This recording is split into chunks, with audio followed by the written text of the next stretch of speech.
puiser de l'eau potable au robinet ou pêcher de la truite dans la Lothaire, des gestes simples, mais possibles dans la région du Wissembourg grâce à la coopération franco-allemande. Et notamment à cette station d'épuration transfrontalière. Dans ces bassins sont traitées les eaux usées de 10 500 habitants, 80% sont français et 20% allemands, de la communauté de communes de Bergzabern située en Allemagne.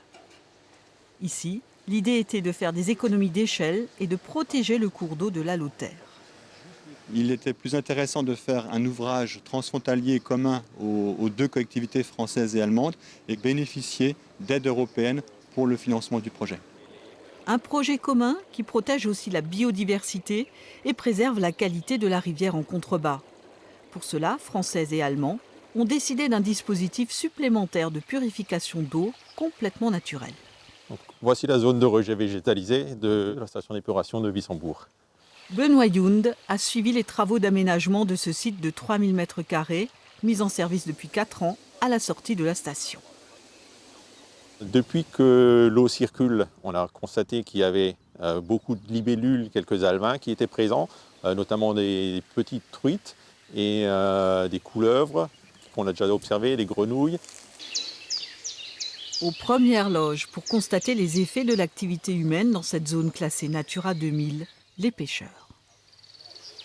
Ça fait 60 ans que je pêche.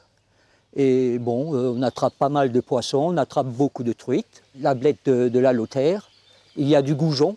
Oui, au niveau qualité, comment vous la trouvez? La qualité de l'eau, elle est là, faut l'admettre. Hein. Et bon, ils ont fait du bon travail, je peux le vérifier tous les jours. Je pêche, bon, je ne vais pas dire tous les jours, mais je pêche souvent, quoi. En dehors de la station d'épuration, les élus français et allemands de cette région ont d'autres projets communs. Ils viennent de créer un syndicat transfrontalier pour relier leur réseau d'eau potable. Depuis des décennies, c'est plus simple parfois que de faire des coopérations avec nos collègues des territoires allemands au nord. Parce qu'on s'entend bien et c'est vraiment facile pour nous de travailler ensemble. C'est arrivé par exemple l'an dernier. Il y a une grosse rupture de canalisation à Lothairbourg.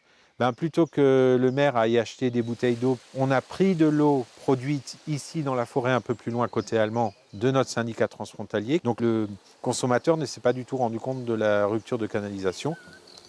Parmi les futurs bénéficiaires du réseau transfrontalier d'eau potable, ce restaurateur de Wengelsbach. Bien que ce soit de l'eau de source, on ne peut pas boire cette eau toute l'année car suite à un taux d'arsenic trop élevé, donc on ne peut pas toujours la boire. La solution viendra de Schönau en Allemagne.